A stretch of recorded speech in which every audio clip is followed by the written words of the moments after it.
Assalamualaikum warahmatullahi wabarakatuh. Nama saya Nadia Syarani Zaini, NIM 0704213061. Di sini saya akan mempresentasikan makalah yang berjudul Kata-kata Indah dalam Bahasa Puisi. Di sini saya membuat makalah untuk memenuhi ujian semester mata kuliah Bahasa Indonesia. Langsung saja ke pembahasannya. Berdasarkan hasil penelitian yang dilakukan peneliti, didapatkan bahwa kata-kata indah dalam bahasa puisi ini banyak dijumpai di kalangan anak-anak hingga remaja. Kata tersebut mengenai ungkapan perasaan yang menyayati hati seseorang yang telah kehilangan papa dan mama, dan berdoa agar diberi papa dan mama kembali gitu.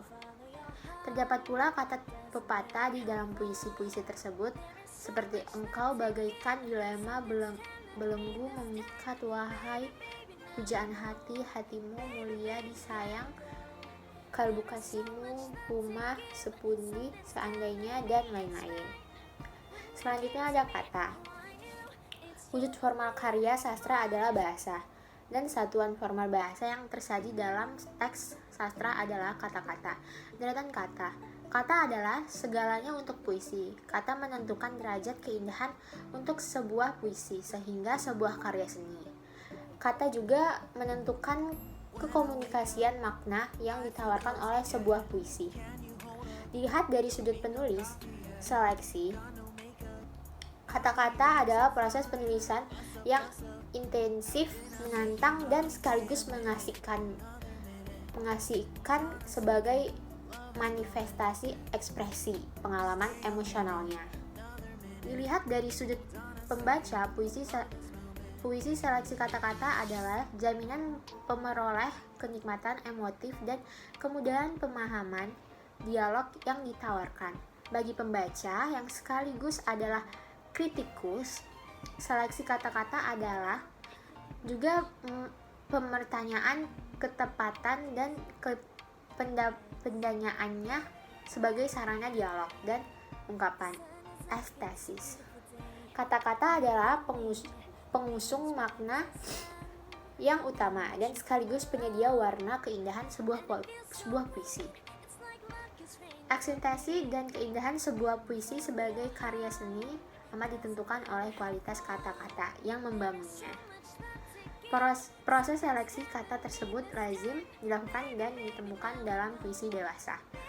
Walau seleksi kata mungkin saja sampai pada penyimpangan tertentu, bentuk-bentuk penyimpangan itu tentu masih dalam batas-batas kategori sederhana. Justru disinilah antara lain letak menariknya puisi anak, berpikir, berasa, berbicara, dan memilih kata dengan kacamata anak. Bukankah kesederhanaan, kelugasan, dan kepolosan itu memancarkan aroma keindahan tersendiri? Keindahan alami dan tanpa dibuat-buat. Keindahan puisi anak antara lain justru terletak pada kepolosan itu.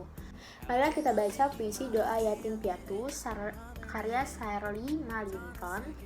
Betapa sederhananya pilihan kata yang diperguna, tetapi sepakat bahwa puisi itu indah, amat indah, bahkan justru karena kelugasan dan kepolosannya yang mencerminkan dunia anak. Doa Yatim Piatu. Tuhan, beri aku mama.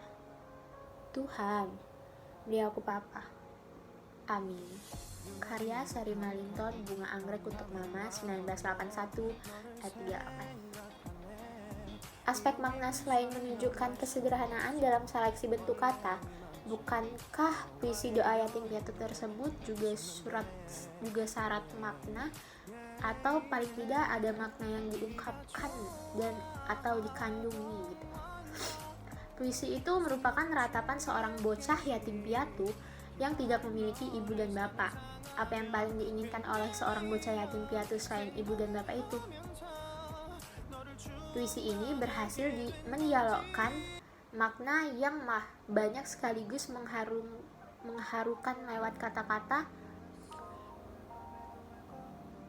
yang amat efisien dan lewat kacamata bocah yang lugu tanpa kepura-puraan. Puisi itu mampu menyentuh perasaan yang paling dalam pembaca paling dalam. Puisi itu mampu menyentuh perasaan yang paling dalam. Pembaca anak dan orang dewasa ikut merasakan simpati dan empati kepada anak-anak yang tidak lagi beribu bapak. Itulah salah satu kekuatan dan keindahan puisi. Mampu menyentuh hati, perasaan yang paling dalam, dan mampu mengajak pembaca untuk bersikap sebagaimana yang dikehendaki. Selanjutnya ada bahasa. Seorang calon penulis harus mempelajari aturan-aturan bahasa, misalnya mempelajari kata-kata di sekitar topik itu, beserta maknanya. Berlatih cara-cara yang paling tepat dalam menggunakannya. Dalam tulisan ilmiah, populer harus dipertimbangkan ada tujuan dan apa kebutuhan pembaca. Kata-kata yang dikirim melalui jembatan itu hanya mempunyai makna apabila kata-kata itu dimengerti sepenuhnya oleh pembaca. Kebanyakan pembaca tidak memahami apa yang dituliskan apabila penulis tidak mahir menggunakan kata-kata. Ketepatan makna diperlukan ke arah kemahiran menulisnya. Ada pembaca yang dengan serta-merta menyambut kata-kata lain bersifat masa bodoh. Hal ini juga dipertimbangkan oleh penulis. Maka, dari itu, penulis menggunakan kata-kata yang menyentuh pikiran pembaca. Penulis harus memiliki kata-kata yang indah agar penarik perhatian orang.